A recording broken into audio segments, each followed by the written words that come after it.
고린도전서는 바울이 고린도 교회에 보내는 편지입니다. 바울은 이 편지를 시작하면서 편지를 받는 편지를 받는 그 대상을 고린도 교회라고 이야기합니다. 이 편지는 어떤 사람이 아니라 고린도 교회가 받을 편지라고 하는 것이죠. 그리고 편지를 받을 그 고린도 교회를 이렇게 설명합니다. 고린도전서 1장 2절입니다. 한번 띄워주시겠어요? 고린도전서 1장 2절. 네, 고린도에 있는 하나님의 교회라고 하죠. 고린도 교회란 단순히 고린도에 있는 어떤 교회, 고린도에 있는 그 교회가 아닙니다. 고린도에 있는 하나님의 교회. 바울은 이 교회가 하나님이 주인이고 하나님의 소유된 교회라고 이해하고 생각하고 있습니다. 이 교회는 하나님 소속이야. 이 교회는 하나님이 주인이시여 라고 믿고 있는 겁니다. 지금 바울이 편지하고 있는, 바울이 글을 써서 보내고 있는 그 교회는 하나님이 주인인 교회인 겁니다. 바울의 편지가 도착할 그곳은 하나님이 주인이고 하나님께 소속된 교회입니다. 하나님이 다스리고 계시는 곳이다 라고 바울은 믿고 있는 거죠. 바울이 고린도 교회에 지금 편지를 쓰는 이유는요, 고린도 교회에서 사람들이 왔기 때문입니다. 이 사람들이 글에다가 문제를 이렇게 하나하나 정리해서 이제 왔어요, 바울에게. 여러분들도 가끔 신방할 때 아니면 목사님한테 뭐 궁금한 게 있다고 할 때 핸드폰에 막 정리해 갖고 오더라고요. 그래서 이렇게 막 읽고 하던데, 고린도 교회 교인들도 바울에게 해야 할 이야기가 되게 많았거든요. 교회에 7가지의 문제가 있었기 때문에 그 문제를 까먹을까 봐 잘 정리해서 글로 써가지고 왔습니다. 근데 글만 보내지 않았어요. 이런 문제가 있다라고 이야기하기 위해서 사람들이 같이 왔습니다. 함께 무리를 지어 와서 바울에게 우리 교회에, 고린도 교회에 이런 문제가 있다라고 설명했습니다. 글과 함께 사람들이 함께 상황을 설명한 거죠. 그리고 바울은요, 그 상황을 듣고 이 사람들이 가져온 글과 사람들의 말을 듣고 고린도 교회에 이 수많은 문제와 어려움과 고통을 경험하고 있는 이 교회에 바울이 직접 가는 게 아니라 글만 써서 돌려보냅니다.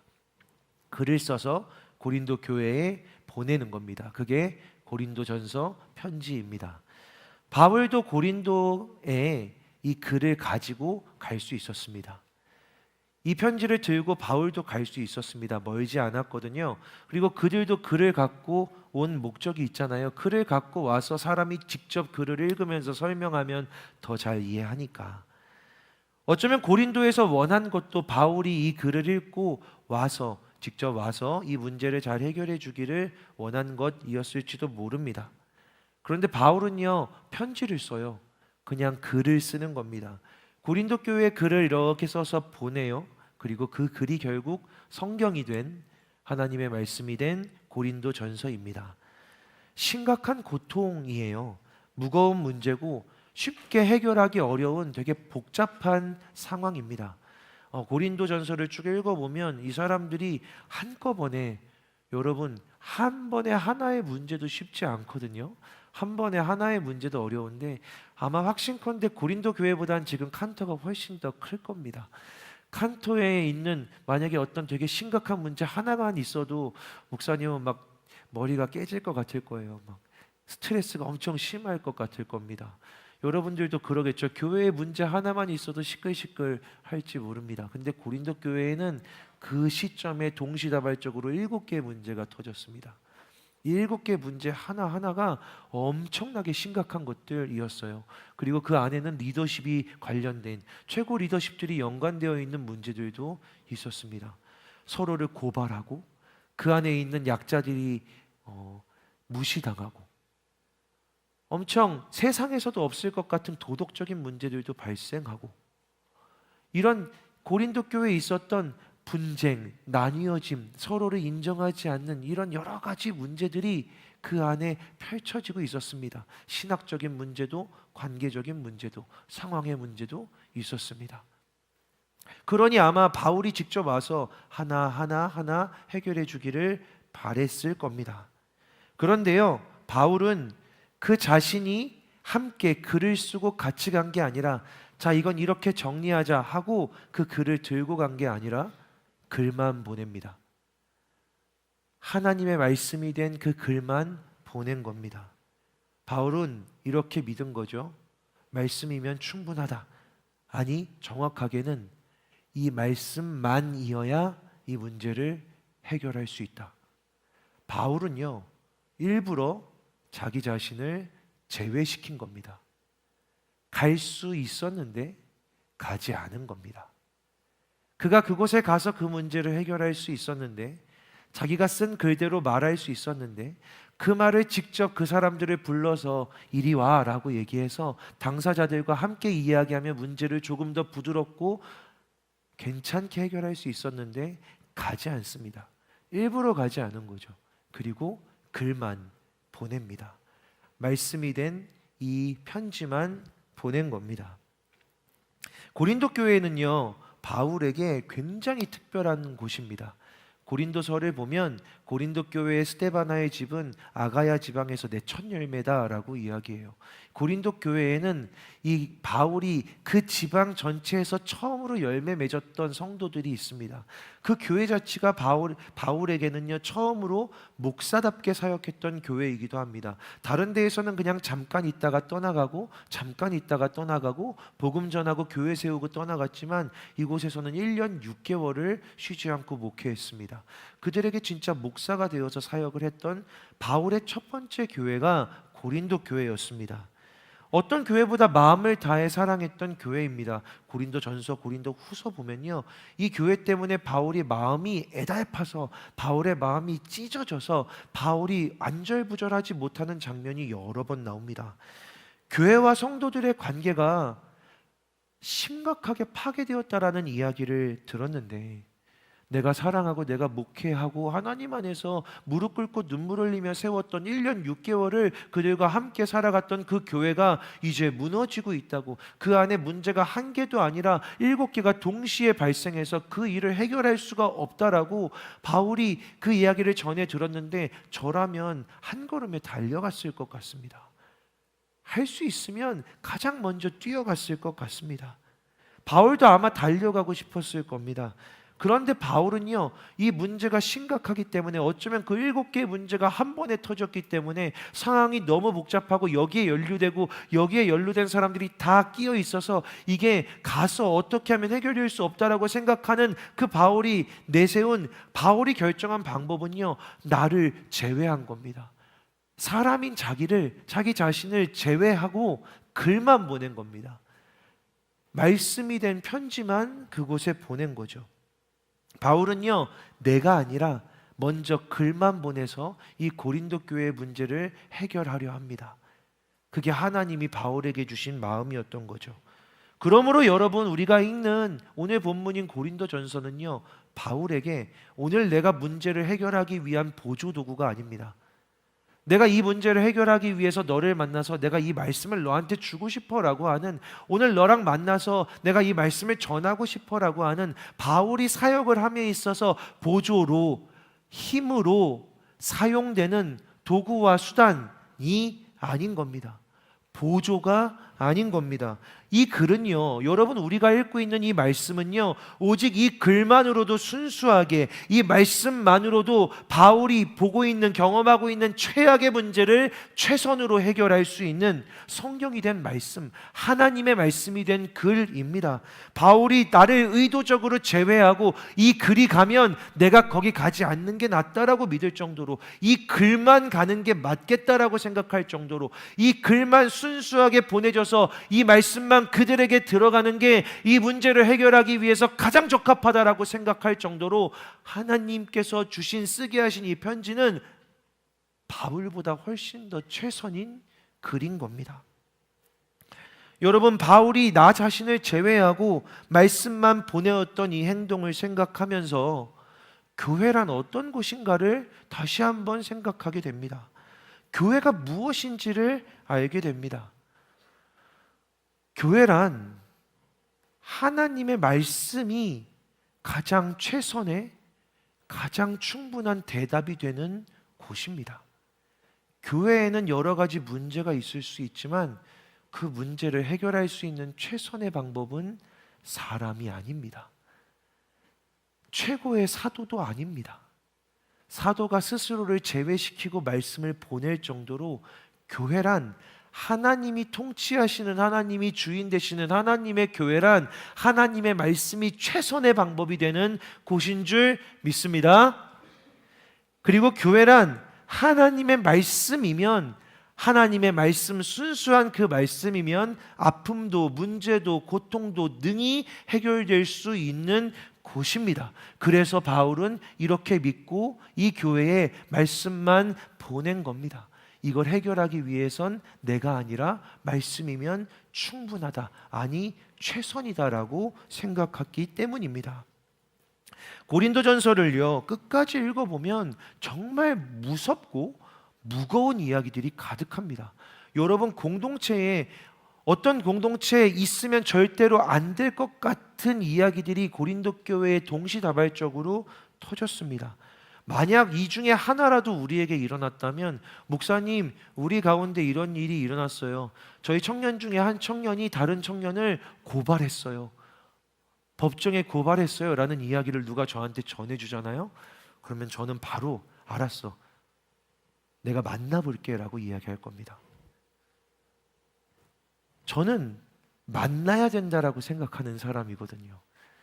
저는 문제가 있으면, 여러분도 아마 경험해 왔을 겁니다. 뭐가 문제가 심각하면 제가 만나서 얘기하자라고 합니다. 여러분도 제가 갑자기 만나자라고 하면 좀 불편해 하더라고요. 여러분들이 저한테 목사님 한번 만나요라고 하는 건 좋아하던데, 제가 먼저 나랑 좀 만나자라고 하면 왜요? 무슨 일인지 알려주시면 안 돼요? 라고 하더라고요. 그런 존재인가 봐요. 만나고는 싶은데 만나자고 하면 불편한 사람.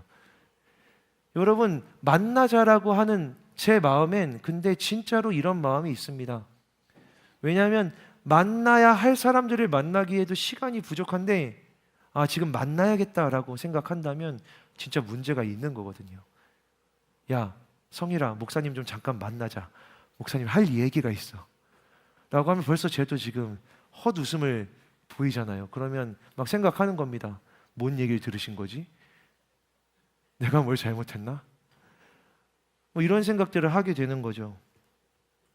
저는 그렇습니다. 문제가 심각하면 일단 만나야 된다라고 생각합니다. 그래야 문제를 온전히 해결할 수 있다라고 생각하기 때문이죠.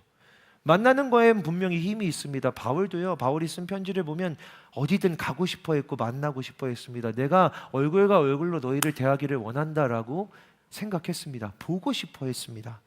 그런데 바울은요, 고린도 전서를 쓰면서 만나지 않기로 결정한 겁니다. 만나지 않아야겠다. 내가 가지 않아야겠다. 문제가 너무 심각하다. 이걸 내가 해결할 수가 없다. 한꺼번에 터진 이 문제를 해결할 수 있는 건 하나님의 말씀밖에는 없다. 그리고 이 말씀이 온전히 전해지기 위해 나도 가지 않아야 된다. 바울은 그렇게 생각한 겁니다. 그래서 갈 수 있음에도 불구하고 글을 쓰고 편지를 써서 보내기만 합니다. 자신은 남아서 기도만 하고 있습니다. 지금 만나는 것보다 오직 하나님 말씀이 순전하게 전해지는 게 필요하다. 내 얼굴도, 내 마음도, 내 표정도, 내 어떤 태도도 섞이지 않은, 그 안에 사랑이 되었던, 질책이 되었던 내 어떠한 것도 사람의 것이 이만큼도 섞이지 않은 순전한 하나님의 말씀만 이 교회의 문제를, 하나님의 문제를, 하나님의 교회의 아픔을 해결할 수 있다라고 바울은 판단했습니다. 바울이 생각하기엔 하나님의 말씀이 최선인 겁니다. 가장 최선의 방법은 하나님의 말씀이었던 거죠. 그런데 여러분, 나중에 보면 놀랍게도 이 일이 실제 그렇게 됩니다. 고린도 교회 교인들이요, 나중에 고린도 전서 그 중간에 있었던 편지, 그 다음에 쓴 고린도 후서에 보면 이 교인들이, 고린도 교회 교인들이 바울에 대해서 이렇게 말했다라는 걸 알게 되는데, 그 말이 이렇습니다. 그의 편지들은 무게가 있고 힘이 있으나 그가 몸으로 대할 때는 약하고 그 말도 시원하지 않다. 바울이 편지를 보내면 그 편지, 그 말씀만 딱 오면 그게 힘이 있다. 그게 무겁다. 무게가 있다. 그런데 바울이 와서 얼굴을 마주대하고 이야기하면 약하다. 그 말씀을 그 입으로 얘기하면 그게 더 약해진다. 그리고 시원하지가 않다. 이게 참 슬픈 일인데 바울이 그랬다는 겁니다. 그가 가서 말하면 오히려 더 약해졌다라는 거예요. 근데 이건 고린도 교인들이 이후에 한 이야기입니다. 그러니 바울이 내가 가는 게 낫겠어라고 생각하고 갔다간 아마 하나님이 원하시는 결과가 나오지 않았겠죠. 하나님이 그에게 그렇게 일하신 겁니다. 바울아, 너는 가만히 있고 내가 너에게 주는 말씀만 가서 전해라. 그 말씀만 보내라. 그게 최선이다. 그게 바울의 진짜 최선이었던 겁니다. 그럼 여러분, 바울이 진짜 부족한 사람일까요?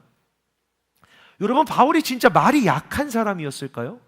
바울이 말이 약한 사람이었다면 어떻게 그가 전도 여행을 3번이나 다니면서 그 지역에 그 시대에 가장 많은 교회를 개척할 수 있었겠어요? 그가 만약에 마주대에서 힘이 약했다면 어떻게 사람들이 바울이 오는 곳마다 그가 말하는 것을 듣고 귀 기울이며 그를 찾아다닐 수 있었겠어요? 그가 여태까지 배웠던 글들이, 그가 하나님으로부터 경험한 은혜가 작지 않은데 그가 하는 말이, 그가 하는 글이, 그의 얼굴이, 그의 확신이, 그의 표정이, 그의 행동이 사람을 살리고 그의 손수건만 얹어도 사람이 살아나는 그가 일으키는 역사들이 어떻게 작다라고 할 수 있겠습니까? 어떻게 바울이 부족했다라고 할 수 있었겠습니까? 그런데 바울보다 하나님의 말씀이 최선이었다라고 성경은 이야기하고 있는 겁니다. 사람이었던 바울보다 바울이 약하다고 느껴질 만큼, 바울이 시원하지 않다라고 느껴질 만큼 하나님의 말씀이 명확하다, 주어진 하나님의 말씀이 힘이 있다, 주어진 하나님의 말씀이 무게가 있다라고 성경은 이야기하고 있는 것입니다. 사랑하는 여러분, 오늘 이 설교가 그냥 김동주 목사의 말이 아니라 주님의 말씀으로 여러분에게 전해질 때 그저 말씀만 선포하려고 전하는 이 말씀들이, 여러분의 삶에서 읽는 주님의 말씀들이 이렇게 무게가 있고 힘이 있어서 여러분들을 시원하게 하시기를 주님의 이름으로 축복합니다. 여러분이 하나님의 교회이기에, 여러분들이 하나님의 교회로 이 자리에 있기에 하나님의 말씀이 여러분의 삶과 모든 문제와 아픔과 고통에 능하고 충분한 해결이 될 줄로 믿습니다. 하나님의 말씀을 붙드시기를 주님의 이름으로 축복합니다. 여러분, 그게 바로 하나님의 교회입니다. 하나님의 교회는요, 사람이 아니라 말씀이 최선인 곳입니다. 하나님의 교회는 사람의 얼굴, 사람의 태도, 사람의 방법이 아니라 주의 말씀이 최고, 최선의 능력이 되는 곳을 하나님의 교회라고 부릅니다. 그런데 바울은요, 이 교회를, 하나님의 주인인 이 교회를 고린도 지역에 있었던 어떤 장소, 어떤 모임, 어떤 집에 있었던 그 공동체가 아니라 사람들이라고 부릅니다. 다시 고린도전서 1장 2절을 띄워주시겠어요? 네. 고린도전서 1장 2절을 보시면 하나님의 교회 곧 그리스도 예수 안에서 거룩하여지고 성도라 부르심을 받은 자들, 하나님의 교회가 곧, 하나님의 교회가 이퀄 성도라 부르심을 받은 자들, 거룩하게 하신 자들, 사람들이라고 바울은 이야기하고 있는 겁니다. 경이로 983이 한수망교회가 아니라, 한수망 청년교회 칸토가 비전홀 1층, 한수망교회 4층이 아니라 하나님께서 부르셔서 거룩하게 하신 이 청년들, 하나님의 성도라 부름을 받고 있는, 다른 삶의 모습과 이름이 아니라 하나님의 성도라고 부름을 받은 이 청년들이 하나님의 교회, 청년교회, 칸토라고 하나님 말씀하시는 겁니다. 교회란 곧 그리스도 예수 안에서 거룩하여진 사람들, 교회란 성도라 부르심을 받은 사람들이라고, 사도 바울은 하나님의 교회란 하나님의 사람들이라고 이야기하는 겁니다. 여러분 많이 들어봤을 겁니다. 우리가 교회라고. 이 건물이 교회가 아니라 우리가 교회라고 여러분 많이 들어봤죠. 우리가 교회입니다라고 이야기했죠. 근데 왜 교회입니까?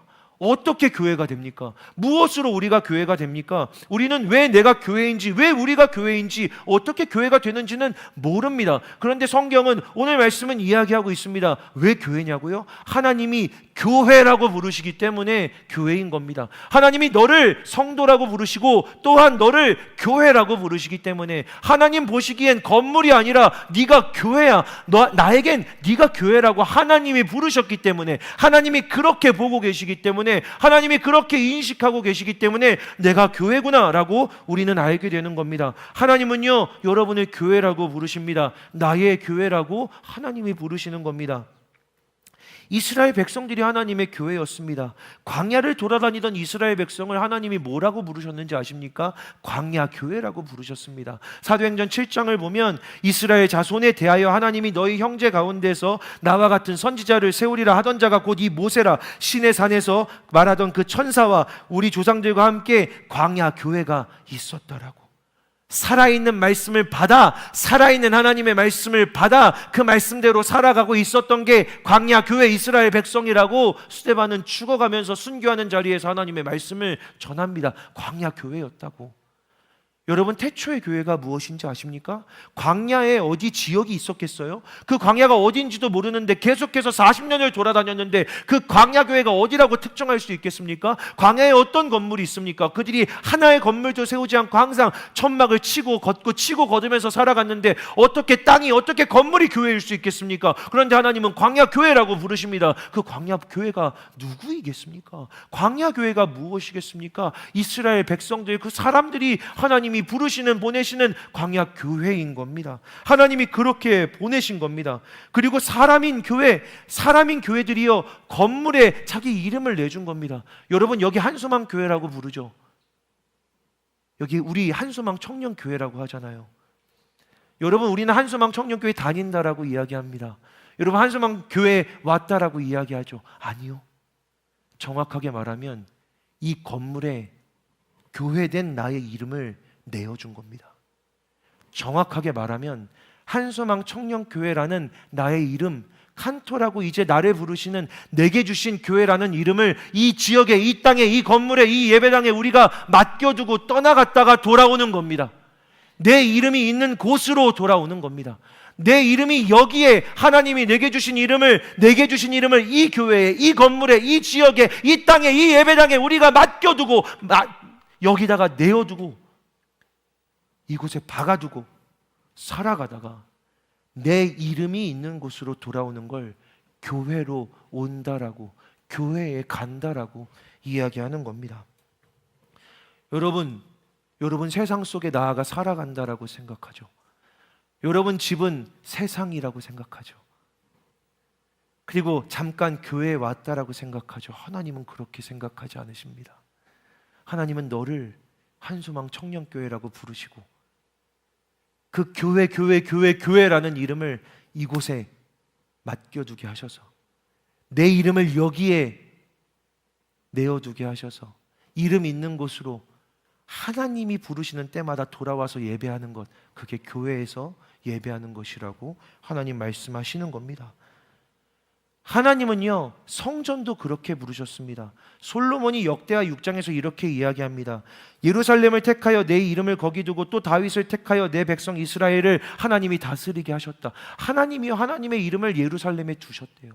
하나님이요, 성전에 하나님의 이름을 두겠다고 하셨대요. 여러분, 성전이 어딘지 아십니까? 여러분, 교회가 어딘지 아십니까? 하나님, 이 성전, 이 교회, 하나님이 하나님의 이름을 이제 내가 이 건물에 두겠다라고 하신 겁니다. 하나님의 이름을요, 하나님의 존재를 하나님이 내가 이제 이 건물에 둘 거야, 내가 이 땅에다가 내 이름을 둘 거야 라고 하나님이 말씀하시는 겁니다. 그리고 하나님도 자기 이름을 주신 이곳으로 하나님 찾아오시는 겁니다. 그런데 놀라운 건 우리도 교회라는 이름을 주셔서 우리 이름도 여기다 두게 하시는 겁니다. 여러분, 우리가 하나님과 교회에서 예배드리며 만난다라는 게 무슨 의미인지 아십니까? 하나님이라는 존재와 나라는 존재가 여기 와서 만나는 게 아니라 이 한 곳에 같은 이름을 둔 이들이, 같은 이름을 이 한 곳에 두고 떠나갔던 이들이 와서 만나는 걸 예배라고 하는 겁니다. 이름 안에서, 하나님이 내 이름을 주신 곳에서, 나도 교회라는 이름을 받고 이곳에 두고 떠나갔다가 돌아와서 내 이름이 있는 곳, 내 이름이 있는 곳이 어디예요? 집에 갔을 때 명패에 내 이름 붙어 있는 곳이 어디예요? 그게 어디야? 태영아, 너 집 있니? 미안하다. 아니야. 여러분, 자기 집이 있는 청년들도 있더라고요. 자기 집 이름에 보면, 호적 떼보면, 등본 떼보면 거기 내 이름이 써 있습니다. 그게 어디예요? 호적 뗐을 때, 등본 뗐을 때 거기에 내 이름 붙어 있는 거기가 어디입니까? 내 집이 아닙니까? 교회가 어디냐고요? 내 이름을 둔 곳이라고요. 교회가 내 이름이고 내 이름을 여기다가 두고 나는 떠나갔다가 돌아오는 겁니다. 그럼 집은 어디입니까? 하나님 보시기에 집은 어디에 있습니까? 여기죠. 하나님 보시기에 너의 집, 네가 살아야 할 곳, 네가 있어야 할 곳, 네가 마음 두어야 할 곳, 네가 가장 편해야 할 곳, 네 존재가 있어야 할 곳, 너가 태어난 곳, 네가 살아가는 곳은 바로 여기다라고 하나님 말씀하시는 겁니다. 이 곳이 대단해서가 아니라 하나님이 교회라고 부르신 이름을 이곳에 두고 살다가 돌아오라고 말씀하셨기 때문이죠. 근데 하나님이 거기에 하나님의 이름도 두셨다는 겁니다. 사랑하는 여러분, 저는요 한수망 청년교회, 우리 교회, 나 교회가, 난 한수망 청년교회 좋아, 난 이해가 안 돼, 나랑 안 맞아, 나랑 좀 스타일이 달라, 나는 좀 모르겠어, 난 아직 교회가 아닌 것 같아 라고 하는 이 모든 말들이 사실 틀렸다라는 이야기를 하는 겁니다. 여러분이 이곳에서 예배한다면, 여러분이 한소망 청년교회의 성도로서 예배하고 있다면 하나님 보시기에 여러분은 한소망 청년교회인 겁니다. 그게 하나님이 부르시는 이름인 겁니다. 사랑하는 한소망 청년교회야 라고 부르시는 겁니다. 여기가 아니라 하나님은 너의 이름을 한소망 청년교회라고 정해주신 겁니다. 그리고 우리는 너와 내가, 우리 모두가 내 이름으로 주신, 하나님이 내게 이름으로 주신 그 이름을 여기에다가 두고 살아갔다가 돌아오는 겁니다. 사랑하는 여러분, 교회는 그렇게 하나님의 이름을 두신 곳, 하나님의 사람들이 있는 곳, 아니 하나님의 사람들이 살아가는 곳, 하나님의 사람들인 곳, 하나님의 사람이 바로 교회인 겁니다. 그리고 아까 이야기한 것처럼 내가 교회라면, 내가 하나님의 교회라면 이 교회라는 부름 앞에 놀라운 축복이 있습니다. 그게 뭡니까? 아까 하나님의 교회는 뭐라고요? 아까 하나님의 교회가 문제를 해결하는 방법이 뭐라고 했습니까? 하나님의 교회가 문제를 해결하는 최선이 뭐라고 했습니까? 사람이요? 말씀입니다. 하나님의 교회는요, 만약 그게 하나님의 교회라면 사람 아니라 말씀이면 충분합니다. 만약 내게 하나님의 말씀으로 충분하지 않다, 만약 내가 하나님의 말씀으로 나는 충분하지 않다, 내 안에 어떤 문제, 어떤 아픔과 어떤 고통에 하나님의 말씀이 부어지는데, 하나님이 말씀하시는데, 하나님이 우리에게 찾아오셔서 그 말씀을 부어주시는데, 하나님의 말씀이 내게 임하는데 하나님의 말씀으로 충분하지 않다, 그 말씀이 내게 충분한 기쁨, 충분한 해결이 되지 않는다라고 한다면 우리는 돌아봐야 되는 겁니다. 내가 하나님이 다스리시는 교회가 맞는가? 하나님이 날 정말로 다스리고 계시는가? 나는 하나님의 교회가, 하나님의 집이 맞는가? 왜냐하면 하나님의 교회는 하나님이 통치하시고 주인 되시는 바로 그곳은, 그 사람은 말씀이면 어떤 문제도, 어떤 고통도, 7가지의 완전한 셀 수 없고 숨 쉴 수 없는 그 고통과 문제도 말씀이면 충분히 해결되고 능히 해결되기 때문입니다. 돌아와서, 그러므로 만약에 내가 진짜 하나님의 교회라면, 만약에 여러분이 진짜 하나님의 교회라면, 하나님이 나를 교회로 부르셨다라는 사실을 여러분이 진짜로 믿는다면 여러분에게도 이 동일한 원리가 적용되는 겁니다. 내게 있는 문제가 있는데, 내게 이런 아픔과 고통이 있는데, 내 삶에 해결할 수 없는, 나로서는 감당할 수 없는 이런 문제가 있는데, 이 문제, 이 아픔, 이 고통, 이 어려움은 하나님의 말씀, 하나님이 떨어뜨려 주시는, 하나님이 내게 직접 말씀하시는 그 말씀이면 반드시 충분히 능히 해결된다. 이게 하나님의 교회가 살아가는 축복인 줄을 믿습니다. 여러분, 그냥 해결될 거다, 해결될 줄로 생각해라고 하는 이런 자기 만족이나 자기 정신 승리가 아니라, 주의 말씀이 떨어지면 여러분 실제로 하나님의 말씀이 여러분에게 임하면, 하나님의 말씀이 능력으로 여러분에게 임재하면, 주의 말씀이 여러분에게 실제로 선포되면 그 말씀만으로도 반드시 충분히 능히 여러분의 문제와 고통과 아픔이 해결되는 줄을 믿습니다. 그게 하나님의 교회가 받는, 하나님의 교회로 살아가는 사람들의 축복입니다. 여러분들이 그 축복 안에 살아가게 되기를 주님의 이름으로 축복합니다. 하나님의 교회이면 이렇게 살아가는 겁니다. 하나님의 교회면 이 경험을 할 수 있는 겁니다. 말씀이 떨어지면 충분한 것. 에스겔 37장에 이런 말씀이 나옵니다. 그가 내게 이르시되, 인자야, 이 뼈들이 능히 살 수 있겠느냐 하시기로, 대답하되 주 여호와여 주께서 아시나이다. 또 내게 이르시되 너는 이 모든 뼈에게 대언하여 이르기를 너희 마른 뼈들아 여호와의 말씀을 들을지어다. 주 여호와께서 이 뼈들에게 이같이 말씀하시기를 내가 생기를 너희에게 들어가게 하리니 너희가 살아나리라. 너희 위에 힘줄을 두고 살을 입히고 가죽으로 덮고 너희 속에 생기를 넣으리니 너희가 살아나리라. 또 내가 여호와인 줄 너희가 알리라 하셨다 하라. 에스겔 37장의 말씀입니다. 하나님이 에스겔이라는 선지자에게 물어보시는 거죠. 이 뼈들이 능히 살 수 있겠느냐. 에스겔이 지금 환상을 보고 있거든요. 에스겔이 어떤 골짜기에 가 있습니다. 환상 속에 눈앞에 뼈가 가득합니다. 공포스럽죠. 끔찍하죠. 눈앞에 뼈가, 그것도 마른 뼈들이 이렇게 가득하게 널려 있습니다. 누가 누구인지도 전혀 알 수 없는 그냥 뼈다귀들일 뿐입니다. 사람이 죽고 그 죽은 흔적이 사라지고 태화되고 완전히 마르고 말라서 뼈에 습기 하나 남지 않은 마른 뼈들, 누가 누구인지 모를 그 뼈들이 가득한 그 골짜기에 하나님이 에스겔을 데리고 가셔서 이미 죽은 지 오래된, 죽음이 현실이고 죽음이 미래이고 죽음밖에 없는 이 뼈들을 보며 하나님이 말씀하시는 겁니다. 인자야, 사람아 이 뼈들이 능히 살 수 있겠느냐라고요.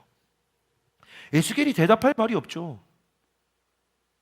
눈앞에 보이는 건 완전한 죽음인데, 죽음 이후는 없는데, 죽은 게, 아니 죽어서 무엇인지도 형체도 안 남아있을 그것이 어떻게 살아나겠는가? 죽음 다음이 뭐가 있어? 여전히 죽음이지. 그런데 에스겔이 대답할 수가 없습니다. 왜냐하면 물으시는 분이 하나님이시니까. 만약 어떤 사람이 야 이게 살 수 있겠어? 이게 어떻게 살아라고 대답하겠지만, 물으시는 분이 하나님이시기 때문에, 물으시는 분이 생명의 주관자이시기 때문에, 물으시는 분이 전능한 하나님이시기 때문에 에스겔이 할 말이 없어. 이렇게 대답합니다. 여호와여 주께서 하십니다라고. 그리고 하나님이 말씀하십니다.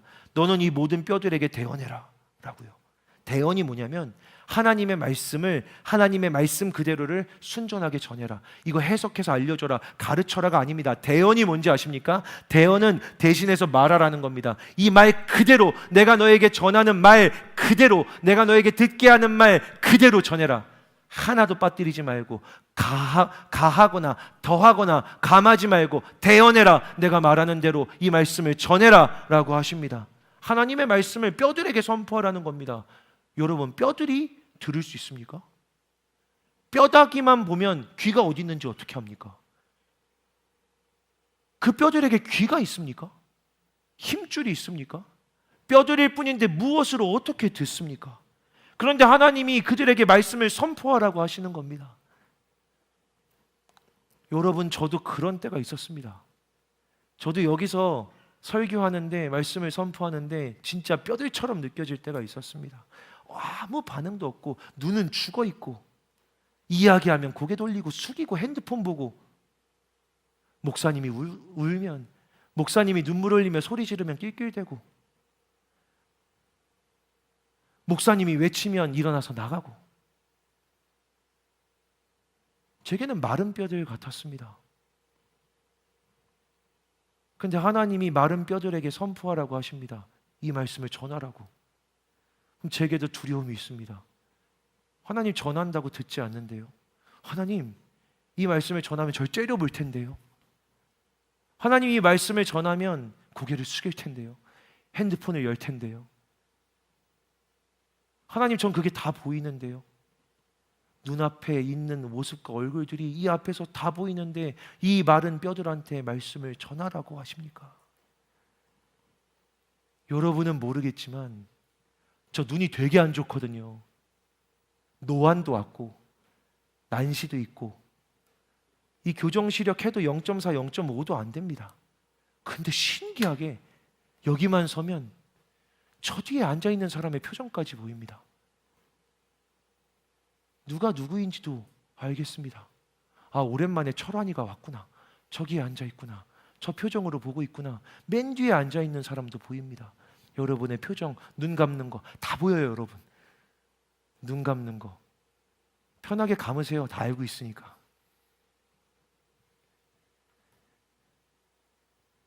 그런데 하나님이 말씀을 전하고 선포하라 하셔서 그렇게 말씀을 전해온 4년 반입니다. 저는 이 말씀이 그대로 이루어졌다라고 믿습니다. 마른 뼈들에 힘줄이 가고 살이 붙고 근육이 돋고 해서 여기에 비어있던 공간들이 뼈와 뼈들이 맞고 연결되고 결합되기 시작했다라고 믿습니다. 에스겔도 그랬을 겁니다. 이 뼈들이 살아날 수 있겠습니까? 이 뼈들이 어떻게 살아날지는 하나님만 아십니다. 그러면 말씀을 대언해라. 내 말을 전해라. 살아나리라고 전해라. 생기를 불어넣어라. 하나님이 여기서 호흡하시겠다라고 말해라. 다른 거 필요 없다고. 에스겔이 가서 그 뼈들을 결합하고 하나님 퍼즐 찾을까요? 라고 하는 게 아니라 어떤 뼈랑 어떤 뼈가 들어맞은지 양망을 짝 맞추는 것처럼 이 뼈랑 이 뼈랑 맞네라고 하나하나 맞추는 게 아니라 그냥 거기 서서 하나님의 말씀, 하나님의 입이 되어서 호흡하고 말씀을 전해라. 그러면 살아나리라. 그러면 그 뼈들이, 그 죽은 것들이, 그 마른 뼈들이 살아나리라 라고 하나님 말씀하십니다. 그리고 실제로 죽어 있었던 말랐던 뼈들이 살아난 것입니다. 할렐루야. 여러분, 여러분의 신앙은 어떻습니까? 여러분의 지금 마음은 어떻습니까? 여러분의 이 자리는 어떻습니까? 지금은 어떻습니까? 깨끗하게 살아있습니까? 여러분, 우리는 마른 뼈들은 아닙니까? 여러분의 신앙은, 여러분의 마음은 마른 뼈들 같지는 않습니까? 여러분, 어느새 이 안에 광야처럼 사막처럼 눈물도 흐르는 물도 없이 그냥 말라 비틀어져 있지는 않습니까? 주의 말씀이든 뭐든 예배든 뭐든 나와 상관없어, 관계없어, 나랑 안 맞아 라고 생각하면서 그냥 귀 닫고 눈 닫고 있지 않습니까? 시간이 빨리 흘러가기만 바라고 있지는 않습니까? 여러분은 마른 뼈가 아닙니까? 그런데 이 마른 뼈를 해결하는 방법은 다른 교회를 가거나 다른 방법이 있거나 다른 사람을 찾거나가 아니라 그저 하나님의 진짜 말씀만 선포되면 살아난다라고, 하나님의 교회는 그렇게 살아난다라고 성경은 이야기하고 있는 겁니다. 그러니 지금 여러분들의 표정이, 지금 여러분들의 마음이, 지금 여러분들의 삶의 상황이 어떠한지 저는 알지 못하지만 마른 뼈들 같아도 주의 말씀이 선포되었으니 살아날 줄로 믿습니다. 말씀만으로도 능히 살아난다. 그게 하나님의 교회다. 여러분, 세상엔 대안과 방법이 많습니다. 이게 문제야 라고 하면, 나 이게 문제야, 나 어디 아파 라고 하면요, 챗GPT만 해도 하나 둘 셋 이렇게 알려주고 친절하게 뒤에 또 물어봐 줍니다. 또 다른 문제가 있으면은 또 이런 게 이런 상황이면 한 번 더 물어봐 주라고. 그럼 그 안에서도 뭘 더 물어봐서 택하고 결정해야 됩니다. 그게 안 맞을 때도 많습니다. 어디가 아파도 나 여기가 아픈데? 라고 하면 이 병원 가보고 그거 아니면 저 병원 가보고 그거 아니면 저 병원 가보고 그 병원들 다 가봤는데 아닐 때도 있습니다. 여러분 삶에 문제가 있죠. 세상엔 대안이 있습니다. 언제나 방법이 있죠. 근데 그게 맞지 않을 수 있다라는 게 문제입니다. 이런 문제가 있다, 이런 어려움이 있다, 이런 삶을, 이런 어려움을, 이런 아픔을, 이런 힘든 시간을 지나가고 있느냐라고 물어보면서 이런 책이 나왔다고, 그 책을 읽으면 해결될 것 같죠? 아, 이게 내 삶에 적용될 것 같죠? 대안일 것 같죠? 아, 이걸로 가면 되겠다라고 싶죠? 그게 될지 안 될지에 대한 확신도 없을 뿐더러 그게 가장 적합한 방법인지 대안인지 우리는 알지 못한다라는 겁니다. 그리고 더 큰 문제는 이걸 그걸로 해결해도 다음엔 다른 문제가 생긴다는 거죠. 도대체 몇 권의 책을 사야 되는 겁니까? 도대체 몇 개의 유튜브를 봐야 되는 겁니까?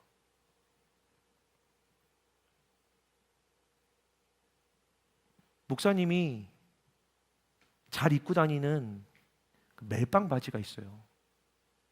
제가 요즘 좋아하는 멜빵 바지인데 귀여워 보이려고 입는 건 아니고 그게 좀 남자답다라고 느꼈거든요. 제가 뭘 잘 못 고쳐서 손이 둔해서 그걸 입으면 다른 목사님 얘기하더라고요. 배관공 같은데? 어디 화장실 고치고 왔어? 저는 화장실에 뭣도 못 고치거든요. 너무 그게 마음에 드는 겁니다. 그래서 애용해서 입고 있어요.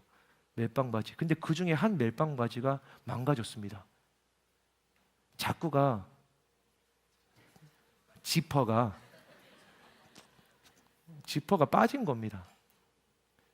근데 성인이기 때문에 유튜브에 모든 게 다 있어서 지퍼를 끼는 법이라고 찾아봤습니다. 지퍼를 끼는 법만 수십 개가 나와요. 그것도 다 1분 안에, 저는 10분이 돼도 못 끼던데 30초면 해결하는 법, 이런 것들이 쇼츠가, 영상이 엄청 많이 나옵니다. 결국 저는 돈을 내고 수선집에 가서 그걸 고쳤습니다. 방법이 무엇인지, 대안이 무엇인지, 뭘 봐야 문제를 해결할 수 있는지 지퍼 하나 끼는 것도 우리는 찾기가 어렵다라는 거죠. 그런데 여러분, 내가 하나님의 교회라면요, 내가 하나님의 교회, 하나님의 사람이라면, 하나님의 말씀이면 너의 문제는 반드시 능히 해결된다라고 하나님 말씀하시는 겁니다. 이게 어떻게 축복이 아닙니까? 사랑하는 여러분, 다른 데서 찾아 헤매지 말고, 유튜브 이것저것 찾아보지 말고 주의 말씀에 귀 기울이는 여러분의 문제와 고통과 아픔도, 여러분의 어떤 어려움도, 여러분의 어두움도 주의 말씀에 맡겨드리는 주의 몸된 교회들 되시기를 주님의 이름으로 축복합니다. 그게 교회입니다. 그런데 마지막으로 사도 바울은요, 이 교회를 또다시, 교회가 사람이라고 했는데 그 사람을 또다시 다르게 이렇게 정의합니다. 다시 띄워주겠어요? 고린도전서 1장 2절. 이 말씀을 보면 이 사람들이 또 누구냐면 각 처에서 우리의 주, 곧 그들과 우리의 주 되신 예수 그리스도의 이름을 부르는 모든 자들이라고 이야기합니다. 각 처에서, 각 처가 어디예요? 각각의 자리, 서로 다른 삶의 자리, 서로 다른 집 주소. 여러분 다 한 집에 사는 사람 거의 없잖아요. 다 다른 곳에서 온 사람들이라는 의미입니다. 장소만 다른가요? 집만 다른가요? 삶의 상황이 다르죠. 삶의 정황이 다르죠. 살아온 역사가 다릅니다. 각 처에서 온 사람들이란 서로 다른 사람들이라는 걸 의미합니다. 서로 다른 삶을, 서로 다른 맥락을 살아온 아주 다른 타인들이라는 이야기입니다. 여러분, 교회는요, 다른 사람들이 모여 있는 곳입니다. 나와 되게 비슷하고 나와 딱 맞는다라고 느껴져도요, 여러분 1년만 붙어 지내면 안 맞네라는 걸 느낄 수 있습니다. 딱 붙어서 1년만 살아보세요. 이건 안 맞네. 야, 이거는 진짜 안 맞는다. 여러분, 같은 사람, 같은 사람은 없습니다. 서로 다른, 완전히 다른 사람들인 겁니다. 여러분, 이 교회는 여러분 대부분 파주, 일산, 김포, 멀리 가봐야 인천 이런 데 살잖아요. 또 서울, 그래 대전 사는데 여기 오는 사람 많이 없잖아요. 부산 사는데 오는 사람 없잖아요. 제주도 사는데 오는 사람 없잖아요. 삶의 지역은 어느 정도 가깝다라고 느껴지지만 그것 갖고 우리가 같다라고 이야기하지 않습니다. 너와 내가 너무 다른 삶을 살아온 겁니다. 그리고 여러분 아실지 모르지만 여러분은 너무나 다 서로 각각 다른 소리를 냅니다. 서로 다 다른 이야기를 합니다. 여러분, 제가 어디를 가는데요, 어떤 사람하고 같이 제 차에 누가 같이 탄다라고 했을 때 이 사람한테 너 왜 이 차 탔어? 라고 물어보잖아요. 그러면 이 사람이랑 저 사람이랑 저한테 해주는 얘기가 다릅니다. 둘이 얘기하고 둘 중에 한 사람이 탔는데 이 사람은 이래서 탔다 그러고 저 사람은 저래서 못 탔다고 합니다. 같은 이야기 한 3분의 대화였는데 이 사람과 저 사람이 하는 소리가 달라요. 그게 사람입니다. 아예 다른 소리를 하는 게 사람이에요. 그런데 교회란 각 처에서 온 사람들이 같은 소리를 내는 곳이라고 이야기하는 겁니다. 각 처에서 온 사람들이 같은 소리를 냅니다. 그 같은 소리가 무엇일까요?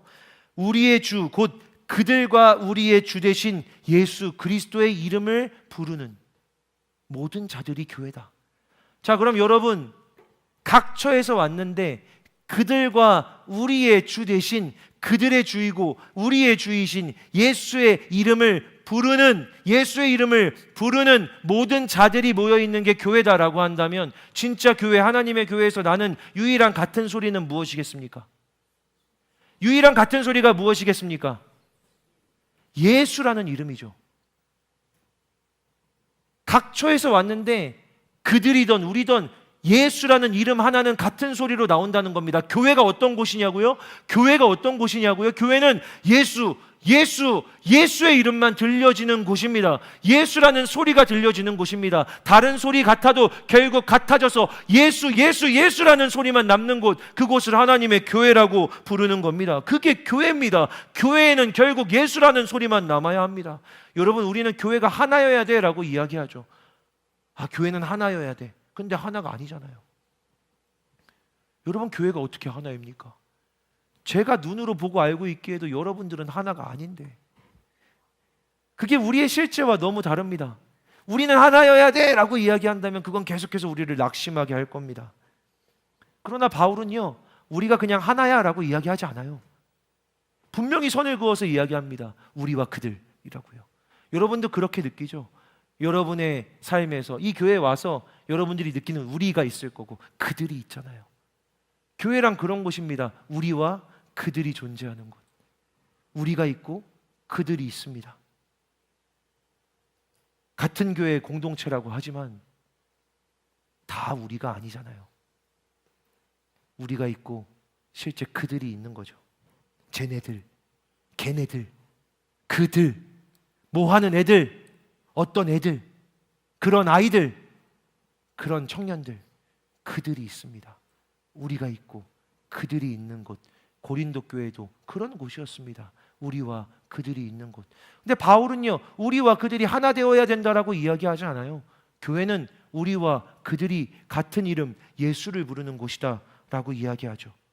에베소서 2장은 이렇게 되어 있습니다. 이제는 전에 멀리 있던 너희가 그리스도 예수 안에서 그리스도의 피로 가까워졌느니라.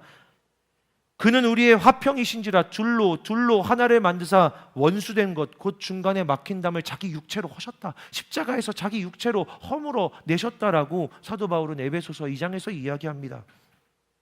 우리와 그들인데요, 여러분, 그들은 심지어 원수래요. 멀리 있대요. 이렇게 가까이 있는 것 같지만, 여기 이 비전홀, 이 공간에 같이 있는 것 같지만 우리와 그들은 그렇게 멀리 있대요. 그리고 더 놀라운 건 원수래요. 아닌데요? 그렇게까지 안 미워하는데요?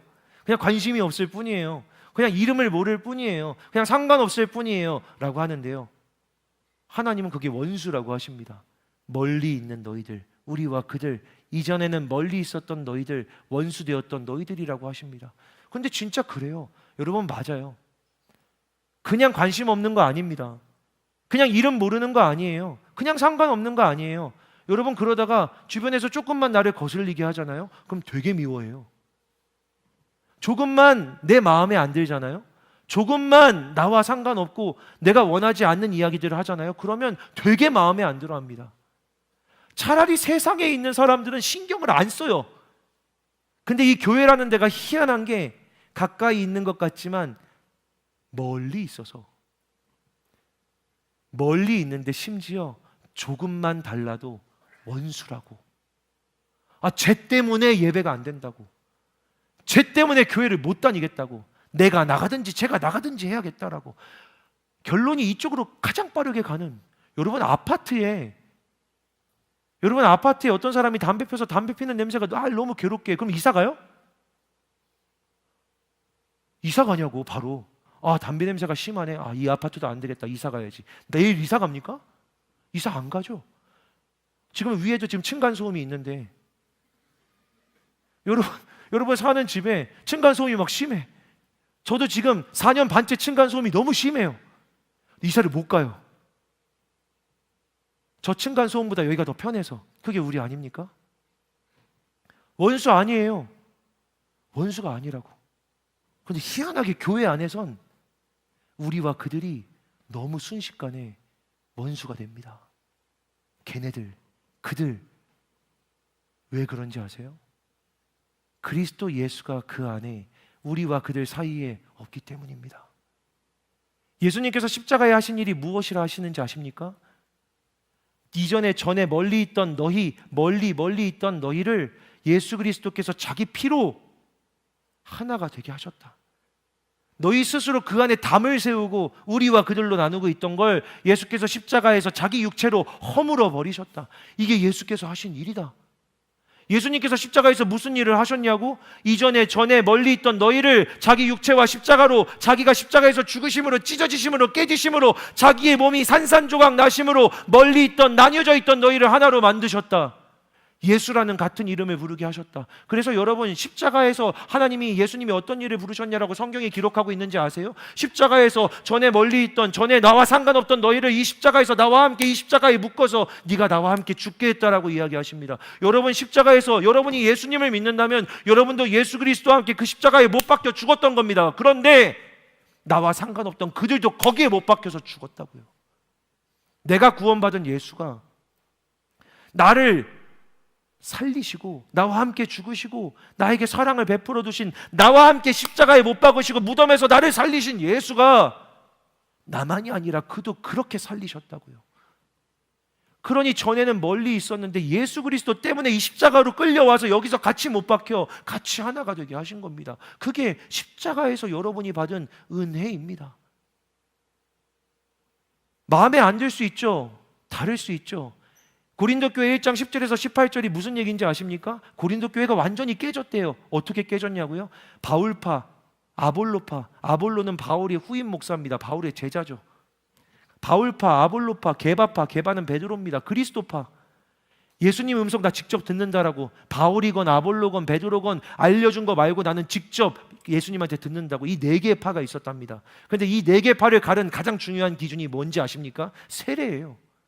바울이 세례 준 사람들, 아볼로가 세례 준 사람들, 베드로가 세례 준 사람들, 누구에게도 세례 받지 않은 사람들.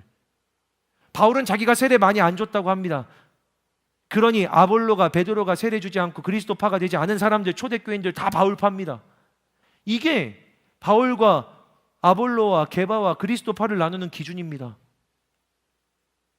바울은 이렇게 이야기하죠. 바울이 세례를 줬건 아볼로가 세례를 줬건 베드로가 세례를 줬건 그 세례를 누구의 이름으로 받았느냐라고 외칩니다. 누구의 이름으로 세례를 받았느냐라고 이야기하는 겁니다. 베드로가 세례를 주는 방식이, 아볼로가 세례를 주는 방식이, 내가 주는 방식이 달랐을지 몰라도 누구의 이름으로 세례를 받았느냐, 여러분에게 묻고 싶습니다.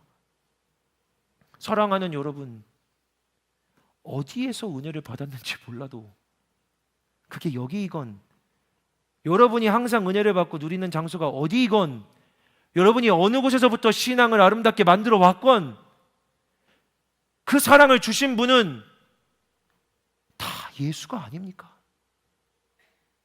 그게 1층이든 4층이든 여기든 저기든 어떤 교회든 어떤 집회든 어떤 여러분의 삶의 자리이든, 그때는 그랬는데 지금은 왜 아닙니까가 아니라 그 모든 일을 행하신 분이 오직 예수 그리스도가 아니십니까? 바울은 그 이야기를 하는 겁니다.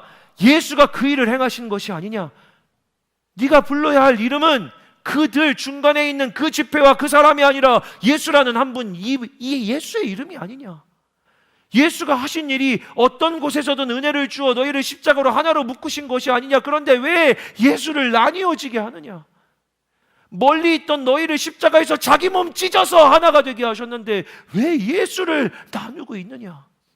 여러분, 교회라고 하잖아요. 여러분이 교회라고 했잖아요. 교회가 예수의 몸된 교회라고 하잖아요. 여러분, 하나하나가 예수의 몸이라고 하잖아요. 여러분, 살갗 하나가 갈라져도 아파서 거기에 밴드를 갖고 아파하는 게 우리인데 여러분 왜 나뉘어지려 합니까? 사랑하는 여러분 왜 갈라지려 합니까? 사랑하는 여러분 왜 우리와 그들로 자꾸 나누려고 합니까?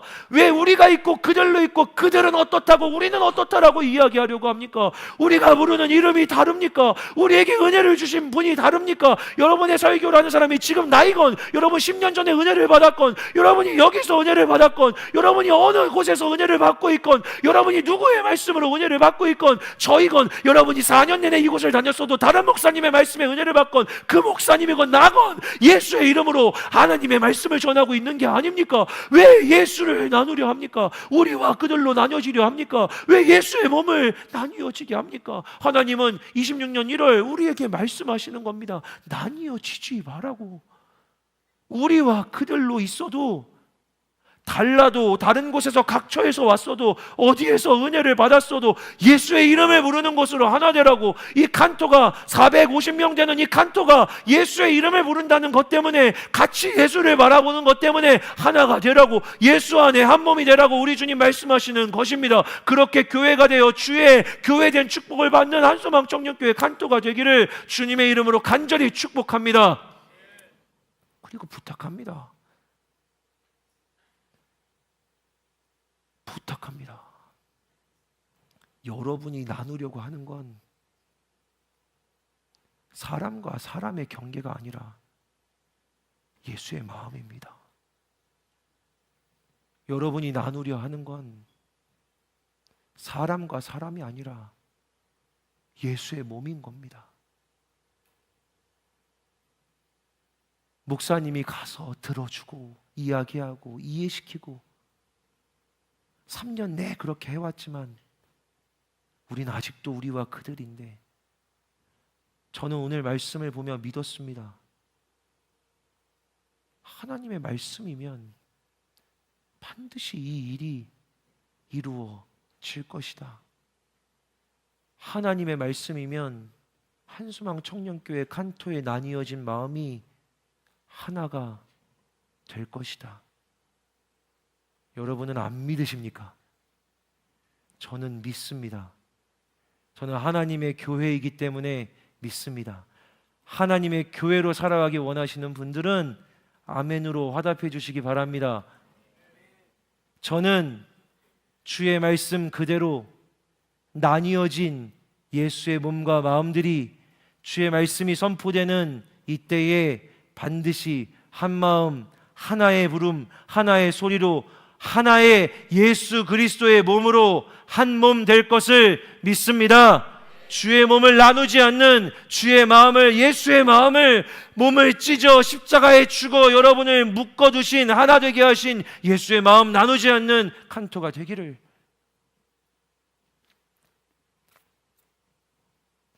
주님의 이름으로 축복합니다. 기도하겠습니다.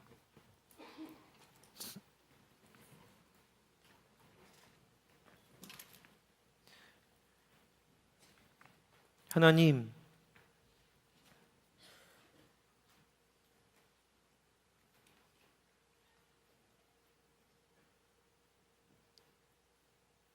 그때와 같은 마음, 보이지 않고 잡히지 않는 마음들, 손에 쥐면 흘러내리는 것 같고 변했다가도 또 돌아가는 것 같은 우리들인데, 사람과 사람의 방법이 아니라 하나님의 말씀이 하나님의 교회에 선포되면 마른 뼈들 같아도 능히 살려내실 줄을 믿습니다. 마른 뼈들 같아도 능히 살게 하실 하나님의 역사와 능력을 믿습니다. 주여, 우리로 한 몸으로 진짜 주의 몸된 예수만 부르는 교회로 일어서고 살아나게 하여 주시옵소서. 같은 소리, 같은 방향으로 예수의 몸된, 예수가 주인된 교회로 서게 하실 것을 믿으며 예수 그리스도의 이름으로 기도합니다. 아멘. 우리 시간 자리에서 일어나 함께 찬양하고 한 번 더 기도합시다.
작고 작은 나에게, 작고 작은 나에게 하나님 은혜 주시니 그 안에 감춰진 비밀의 계획 우리 모두에게 밝히게 하셨네. 우린 만왕의 왕 그리스도를 믿으니 예수 안에 온전한 확신을 갖고 담대히 나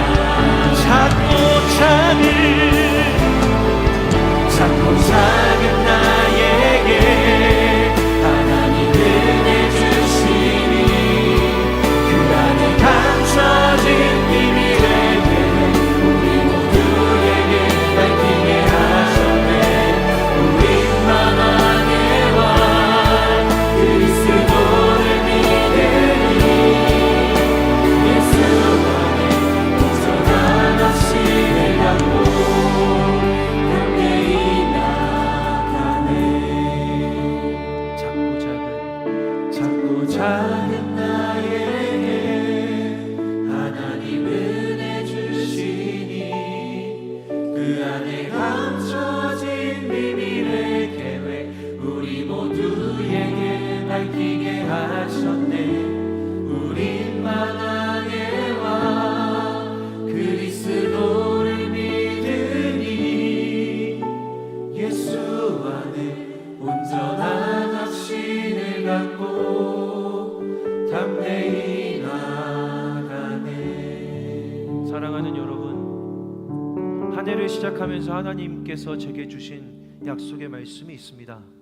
사방을 향해서, 모든 영역을 향해서 돌이키지 말고 나아가라는 말씀입니다. 어떤 영역, 어떤 사역, 어떤 곳으로 집중되는 게 아니라 모든 영역을 향해, 모든 방향을 향해 나아가라는 약속을 하나님 주셨습니다. 사랑하는 여러분, 주의 종이 말씀 앞에 붙들려 주의 말씀 의지하며 약속합니다. 올 한 해 사방으로 나아갈 겁니다. 그러니 여러분, 우리를 부르신 예수 그리스도, 예수의 이름 같은 소리로 함께 부르며 나뉘어지지 말고 그들의 이야기라고 치부하지 말고, 작고 작은 나이인데 우리 모두에게 놀라운 그리스도의 비밀을 밝혀주시리라는 믿음을 가지고, 사랑하는 여러분, 이 공동체가 하나님의 교회인 칸토인 여러분들이 한 사람 빠지지 않고 모두에게 드러난 그리스도의 비밀을 발견하며 살아가는 26년 한 해가 되기를 간절히 소망합니다. 그러니 하나님, 배제되고 소외되는 게 아니라 올 한 해 작고 작은 나에게도 그리스도의 비밀을 드러내어 주시고 밝혀 주시옵소서. 말씀 안에서 약속하여 주시니 하나님 아버지, 어떤 일, 어떤 영역, 어떤 사람들만이 아니라 우리 모두에게 밝혀주시겠다고 하는 그리스도의 비밀 안에, 계획 안에 살아가는 한 해, 그래서 진짜 예수의 교회된 축복을 경험하는 말씀으로 충분한 한 해가 되게 하여 주시옵소서. 우리 시간 주님의 이름 한번 외쳐 부르며 기도합니다. 주여, 하나님 아버지, 시간 기도합니다. 아버지,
예수께서 십자가에서 몸을 찢어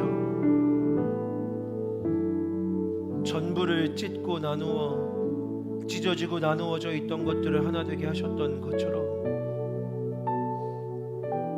예수 그리스도의 남은 고난을 육체에 채우며 몸된 교회되어 걸어가는 26년 가운데